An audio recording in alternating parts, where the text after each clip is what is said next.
Hello students, welcome to Khandelwal Maths Academy. I am your host Vishwesh Khandelwal. In today's video, we will be studying about the pairs of angles formed by transversal on two lines. इसमें हम corresponding angles क्या होता है वो देखेंगे. Then alternate angles में alternate interior angles, alternate exterior angles and pairs of interior angles on the same side of transversal क्या होता है वो देखेंगे. अब देखिए, in this figure, line N is transversal of line L and line M. इससे पहले वीडियो में ट्रांसवर्सल क्या होता है, इंटरसेप्ट्स क्या होते हैं, ये मैं आपको समझा चुका हूं. ओके, अब देखो line N is transversal of line L and line M. तो ऐसा होने पर टोटल 8 एंगल्स तैयार होते हैं, ये भी हम देख चुके हैं. ओके, पहले लाइन पर 4 एंगल तैयार होंगे at the point of intersection of that line and that transversal, और जो नेक्स्ट लाइन है उस पे 4 एंगल्स तैयार होंगे. ओके, अब देखो करस्पॉन्डिंग एंगल्स क्या होते हैं. सिंपल लैंग्वेज में अगर आपको बोलूं मैं, तो corresponding angles they are on the same side of the transversal. मतलब अब ये ट्रांसवर्सल है, इसकी दो साइड है, एक राइट साइड और एक लेफ्ट साइड. तो करस्पॉन्डिंग एंगल्स, अब सबसे पहली बात, ये सारे एंगल्स पेयर्स में है, मतलब दो एंगल आएंगे, बराबर है. पेयर्स मतलब 2. सो करस्पॉन्डिंग एंगल्स का जो पेयर रहेगा उसमें ऐसे दो एंगल्स आएंगे जो ट्रांसवर्सल के सेम साइड है, एक एंगल छोड़कर एक. मतलब जैसे एंगल ए है, अब हम राइट साइड के एंगल देखेंगे तो ए एंगल है, इस मैंने क्या बोला, एक एंगल छोड़कर एक, तो इसके बाद वाला एंगल क्या है, बी. इसको छोड़ दो तो बचता है E. So angle A and angle E they are corresponding angles. Okay, then B, तो बी के बाद ई आता है, ई को छोड़ दो, एफ को लो, तो बी का करस्पॉन्डिंग आएगा एफ. अब ये होगा, ये हो गया राइट हैंड साइड का. अब लेफ्ट हैंड साइड पे हम आएंगे तो एंगल डी का करस्पॉन्डिंग आएगा एच और सी का करस्पॉन्डिंग आएगा जी. ओके, काफी सिंपल कंसेप्ट है. बस करस्पॉन्डिंग एंगल्स में आपको ध्यान देना है, they are on the same side of the transversal. एक तो लेफ्ट में रहेंगे या तो राइट में, एक एंगल छोड़कर एक. ओके, अब देखो pairs of alternate interior angles. अब ये दो लाइन दिख रही है आपको, इसके अंदर की बात चालू है. इंटीरियर मतलब ये दो लाइन के अंदर की बात. ओके, अल्टरनेट मतलब एक एंगल राइट में रहेगा तो एक लेफ्ट में रहेगा, बराबर है. और ये क्रॉस में रहते हैं एंगल्स, बराबर है. जैसे आप अगर देखोगे करस्पॉन्डिंग एंगल जो है ये एफ फिगर फॉर्म करते हैं, ये ऐसा, बराबर है. इसका करस्पॉन्डिंग ये एंगल, ये छोड़कर ये. ओके, सो करस्पॉन्डिंग एंगल जो फिगर फॉर्म करते हैं वो एफ फिगर हो गया, बराबर है. अल्टरनेट एंगल्स जो है वो जेड वाला फिगर फॉर्म करते हैं, क्रॉस में रहते हैं. एक इधर रहेगा तो एक इधर रहेगा, या फिर एक्स वाला फिगर आप बोल सकते हो जब आप दो पेयर्स ऑफ अल्टरनेट एंगल्स लोगे, कि भाई एक पेयर ये दो पॉइंट्स पे है और दूसरा पेयर ये दो पॉइंट्स पे है, और ये बीच में ऐसी लाइन है, बराबर. अब देखो pairs of alternate interior angles, angle C का अल्टरनेट एंगल आएगा एंगल ई, और एंगल बी का अल्टरनेट एंगल आएगा H. These are alternate interior angles. C का अल्टरनेट इंटीरियर ई और बी का अल्टरनेट इंटीरियर एच. देखो ऐसे, और ये सीधा जेड और उल्टा जेड भी तैयार करते हैं, ये ऐसा भी जेड बनता है. ओके, सो अगेन ये जो दो एंगल रहेंगे ये अल्टरनेट रहेंगे, यहां पे ये दो एंगल अल्टरनेट रहेंगे. Okay, now see pairs of alternate exterior angle, मतलब ये दो लाइंस के बाहर, तो डी का अल्टरनेट आएगा एफ और ए का अल्टरनेट आएगा जी. ओके, ये इतना क्लियर हो गया आपको, करस्पॉन्डिंग एंगल्स और alternate interiors and alternate exterior angles. अब एक और पेयर है, लास्ट पेयर बचता है अपने पास, वो है pairs of interior angles on same side of the transversal. Same side of transversal क्या होती है तो मैं आपको बता चुका हूं, इधर राइट साइड और लेफ्ट साइड, और उसमें भी पेयर्स ऑफ इंटीरियर, वो भी इंटीरियर में है, मतलब ये दो लाइंस के अंदर, और ऑन द सेम साइड है, मतलब बी का इंटीरियर एंगल आएगा ई. ओके, और सी का इंटीरियर आएगा एच. काफी सिंपल कंसेप्ट है. ओके, करस्पॉन्डिंग हमने देखे, corresponding angles they are on the same side of the transversal, या तो राइट में रहेंगे या तो लेफ्ट में रहेंगे, एक एंगल छोड़कर एक. बाद में हमने अल्टरनेट इंटीरियर देखा. इंटीरियर मतलब ये दो लाइंस के अंदर रहेगा, अल्टरनेट मतलब एक ये सेगमेंट में रहेगा, एक वो सेगमेंट में रहेगा. ओके, और क्रॉस में रहेंगे. सी का अल्टरनेट इंटीरियर ई और बी का अल्टरनेट इंटीरियर एच. और अल्टरनेट एक्सटीरियर हमने देखा कि ये दोनों लाइंस के बाहर रहेंगे, इसके ऊपर इसके नीचे. डी का अल्टरनेट एक्सटीरियर एफ और ए का अल्टरनेट एक्सटीरियर जी. और इसके बाद बचता है pairs of interior angles on same side of transversal. Interior तो है मतलब इनके अंदर है और on the same side of the transversal है।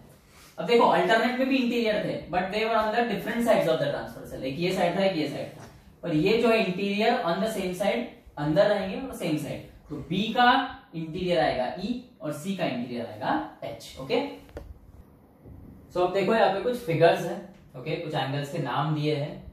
अब इनमें से कौन सा एंगल करस्पॉन्डिंग है, कौन सा अल्टरनेट इंटीरियर है, कौन सा अल्टरनेट एक्सटीरियर है, ओके, और कौन से इंटीरियर है on the same side of the transversal, ये हमें पहचानना है। अब देखो यहाँ पे कुछ 8 फिगर्स दिए आपको और उनमें एंगल्स दिए हैं जिनके नाम हमने in the form of numbers या in the form of letters of English alphabets लिए हैं, बराबर है। अब आपको पहचानना है यहाँ पे हर फिगर में कि कौन कौन सा एंगल्स प्रेजेंट है यहाँ पे, corresponding angles, alternate interior angles, alternate exterior angles, okay, या interior angles on the same side of the transversal. अब coming to the first figure, यहाँ पे देखो 2 लाइंस है, लाइन एल और line M, and this AB is a transversal. अब आप देखो यहाँ पर ये AB ट्रांसवर्सल जो है ये लाइन L और लाइन M के बीच में है, ओके, ना ऊपर एक्सटेंड हुई है ना नीचे। और तो और ये जो 2 लाइंस है L और M, ये जो ट्रांसवर्सल AB है उसके लेफ्ट साइड पे है, राइट साइड पे गया ही नहीं है। यहां पर एक ही पेयर ऑफ एंगल्स तैयार होगा, वो भी सिर्फ इंटीरियर एंगल्स। तो यहाँ पे देखो एंगल 1 एंड एंगल 2 ये C फॉर्म कर रहे हैं, ये दोनों लाइंस के अंदर है तो इंटीरियर है और on the same side of the transversal है। So angle 1 and angle 2 are interior angles on same side of the transversal. Okay, अब देखो नेक्स्ट फिगर जो है आपका, वहां पे आपके लाइंस है P, Q और लाइन N आपका ट्रांसवर्सल है, और ये जो ट्रांसवर्सल है N, ये जो P लाइन है इसके ऊपर एक्सटेंड नहीं हुआ है, और ये जो दोनों ही लाइंस है P और Q ये ट्रांसवर्सल के सिर्फ राइट में है, लेफ्ट में आई ही नहीं है। तो यहाँ पे 2 डिफरेंट पेयर्स ऑफ एंगल्स तैयार होते हैं। एंगल 3 एंड एंगल 4 अगर आप देखोगे यहाँ पर angle 3 and angle 4 are interior angles. देखो दोनों लाइंस के बीच में on the same side of the transversal है, तो 3 और 4 इंटीरियर है, और एंगल 3 एंड एंगल 5 करस्पॉन्डिंग है। Angle 3 and angle 5 are corresponding angles. Okay, next figure पे आप जाओ। ओके, ये मैं मिटा देता हूं यहां से, लिखने में दिक्कत ना हो इसलिए। ओके, नेक्स्ट फिगर देखो, यहां पर ट्रांसवर्सल है लाइन Z, और वो जिन 2 लाइंस पे ट्रांसवर्सल है, जिन 2 लाइंस की वो ट्रांसवर्सल है, वो है line X and line Y।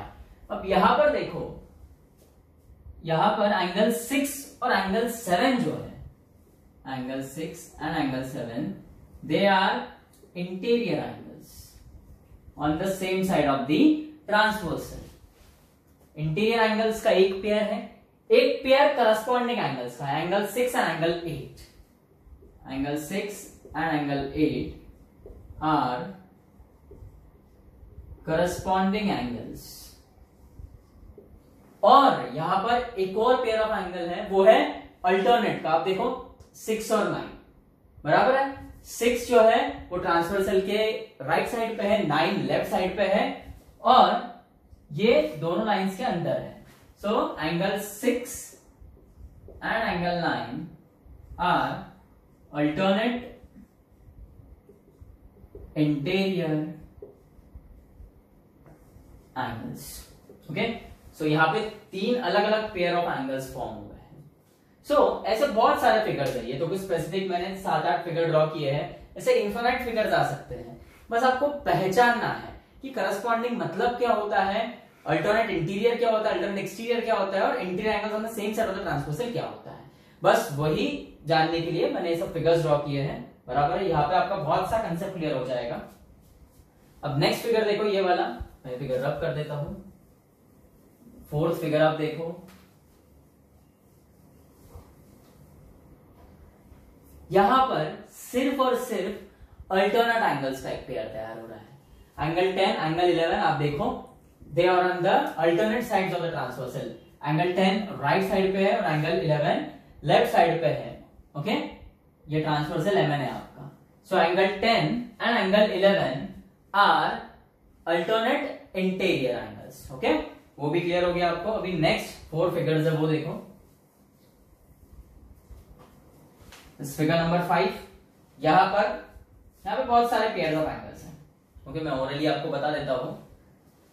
देखो, ये है ट्रांसवर्सल लाइन सी, बराबर। सो इसके राइट साइड पर ओके करस्पॉन्डिंग का एक पेयर है। यहां पे देखो करस्पॉन्डिंग एंगल्स कौन कौन से हैं।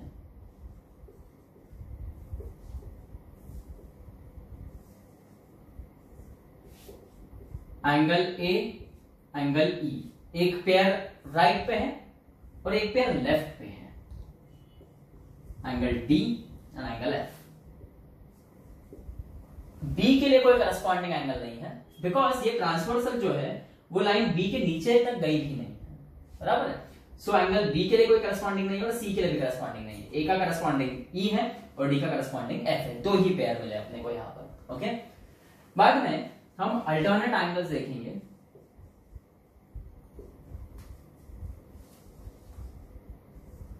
उसमें भी अल्टरनेट में भी इंटीरियर अल्टरनेट,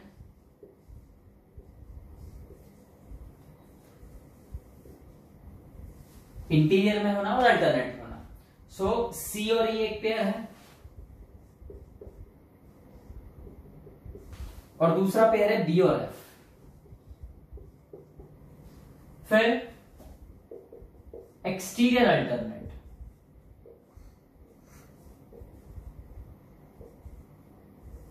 आप देखो एक्सटीरियर अल्टरनेट में डी के लिए इधर कोई एंगल है ही नहीं प्रेजेंट, बराबर है, और ए के लिए भी प्रेजेंट नहीं है। तो आप अभी तक समझ गए होंगे कि अल्टरनेट एक्सटीरियर एंगल्स के लिए जरूरी है कि जो आपका ट्रांसवर्सल है वो दोनों लाइंस के ऊपर भी जाए और नीचे तक भी एक्सटेंड हो। तो यहाँ पे अल्टरनेट एक्सटीरियर का पेयर नहीं है। सो अब क्या बचता है? अब बचता है interior angles on the same side of transversal.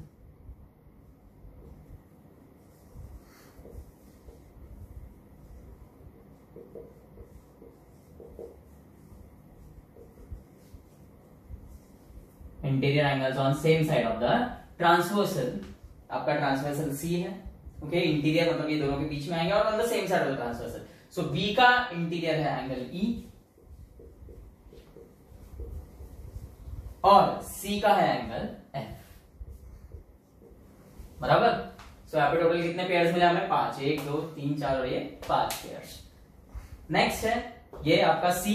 सी जब भी रहेगा तब एक ही पेयर मिलेगा और वो भी इंटीरियर एंगल्स का रहेगा on the same side of the transversal. Angle X and angle Y are interior angles. फिर ये आपका जेड है, उल्टा जेड। सीधा जेड बनाओ या उल्टा जेड बनाओ, आपको एक ही पेयर ऑफ एंगल्स मिलेगा, वो भी अल्टरनेट रहेगा, interior alternate angles. Angle P and angle Q R interior alternate angles. Okay, now next लेते हैं लास्ट फिगर।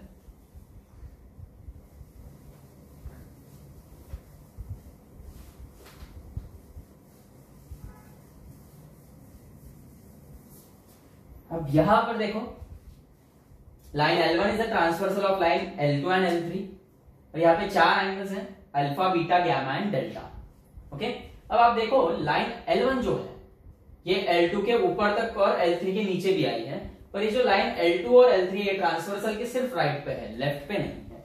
सो यहाँ पर जो पेयर ऑफ एंगल्स फॉर्म हुए वो ये है, करस्पॉन्डिंग के दोनों पेयर फॉर्म हुए हैं, अल्फा और gamma.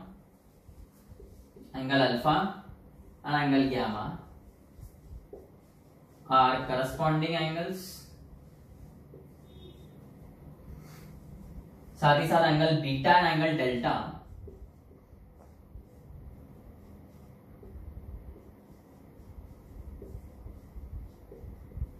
Are corresponding angles. Corresponding angles के 2 पेयर मिले हमें और दोनों भी राइट साइड पे है ट्रांसवर्सल के, क्योंकि लेफ्ट में लाइन L2 और लाइन L3 का एक्सटेंशन है ही नहीं। और यहाँ पे अल्टरनेट तो मिलेगा ही नहीं हमें, ओके, बिकॉज जो ट्रांसवर्सल L1 है उसके राइट में एंगल है, लेफ्ट में है ही। और अल्टरनेट में क्या रहता है, एक एंगल अगर राइट में है तो दूसरा लेफ्ट में रहेगा, बराबर है। यहाँ पे इंटीरियर का एक पेयर है, angle beta angle gamma. Angle beta angle gamma are interior angles on same side of transversal. Hope so इतने सब फिगर से आपको क्लियर हो गया होगा कि what are corresponding angles. Okay, उन्हें पहचानना कैसे, अल्टरनेट जिसमें इंटीरियर अल्टरनेट और एक्सटीरियर अल्टरनेट और interior angle on the same side of the transversal, ये सब कैसे पहचानना ये आपको क्लियर हो गया होगा। ओके, अब देखो ये जो फिगर है और फिगर से रिलेटेड ये जितना भी थियरी है ये आप इस वीडियो के पहले फ्रेम में देख चुके हो। ओके, कि दो लाइंस दिए हैं और एक ट्रांसवर्सल है, इतना होने पर टोटल 8 एंगल्स मिलते हैं। फिर उसमें से करस्पॉन्डिंग एंगल्स कैसे पहचानना, अल्टरनेट एंगल्स क्या होते हैं, उसमें अल्टरनेट इंटीरियर एंगल्स और अल्टरनेट एक्सटीरियर एंगल्स कैसे रहते हैं, then pairs of interior angles on the same side of the transversal क्या रहता है। ओके, ये सब आपको पता है अच्छे से। अब देखो एक और चीज देखते हैं हम लोग। यहां पर मैं आपको बोलूंगा कि line L is not parallel to line M। Okay, ये दोनों लाइंस पैरेलल नहीं है, फिर भी यहाँ पे करस्पॉन्डिंग एंगल के 4 पेयर, अल्टरनेट इंटीरियर के 2 पेयर, अल्टरनेट एक्सटीरियर के 2 पेयर और interior angles on the same side of the transversal के 2 पेयर्स रहेंगे। बराबर है। इन केस अगर ये दोनों लाइंस पैरेलल रहती तो क्या होता था, तो भी करस्पॉन्डिंग के 4 पेयर रहते थे, अल्टरनेट इंटीरियर के 2, अल्टरनेट एक्सटीरियर के 2 और interior angles on the same side of the transversal के 2 पेयर रहते थे। इसमें कोई चेंज नहीं होता था। लेकिन अगर ये दोनों लाइंस पैरेलल होती तो इनमें क्या डिफरेंस हो जाता था। सो अब देखो, अगर ये दोनों लाइंस पैरेलल है, line L is parallel to line M and N is the transversal, तो करस्पॉन्डिंग एंगल्स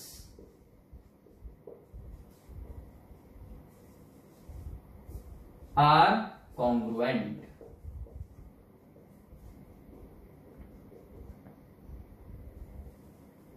अगर लाइंस पैरेलल है तो करस्पॉन्डिंग एंगल्स कॉन्ग्रुएंट होते हैं। इसका मतलब angle A is congruent to angle E, angle B is congruent to angle F, angle D is congruent to angle H, and finally angle C is congruent to angle G. Okay, देखो lines parallel हो या ना हो, corresponding के 4 pair रहेंगे जब 2 lines और एक ट्रांसवर्सल रहेगी। बराबर है। लेकिन अगर लाइंस पैरेलल है तो करस्पॉन्डिंग के जो 4 पेयर है वो आपस में कॉन्ग्रुएंट रहेंगे। ओके, जैसे angle A is corresponding with angle E और ये दोनों लाइंस पैरेलल इसलिए angle A is congruent to angle E। वैसे ही B का करस्पॉन्डिंग F है और ये लाइंस पैरेलल है इसलिए angle B is congruent to angle F। वैसे ही angle D is congruent to angle H and angle C is congruent to angle G। फिर नेक्स्ट है alternate angles are congruent. Alternate angles are congruent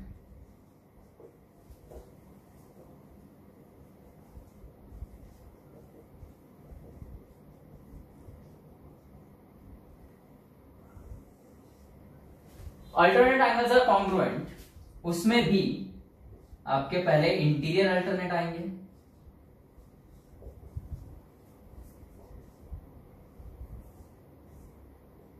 उसके 2 pairs हैं C और E। So angle C is congruent to angle E आएगा और दूसरा angle B is congruent to angle H आएगा।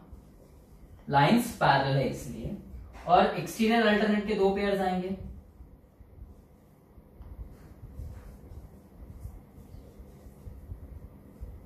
जिसमें angle D is congruent to angle F आएगा और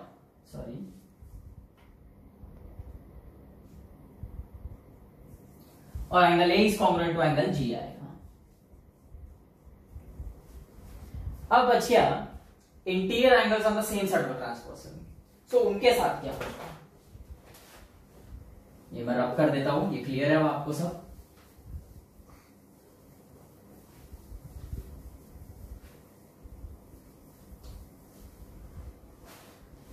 सो थर्ड पॉइंट बच जाता है interior angles on the same side of transversal are congruent नहीं आएंगे। करस्पॉन्डिंग एंगल्स कॉन्ग्रुएंट रहेंगे, अल्टरनेट एंगल्स कॉन्ग्रुएंट रहेंगे जब लाइंस पैरेलल होगी, लेकिन जो इंटीरियर एंगल्स है on the same side of the transversal वो कॉन्ग्रुएंट नहीं रहेंगे, दे विल बी सप्लीमेंट्री।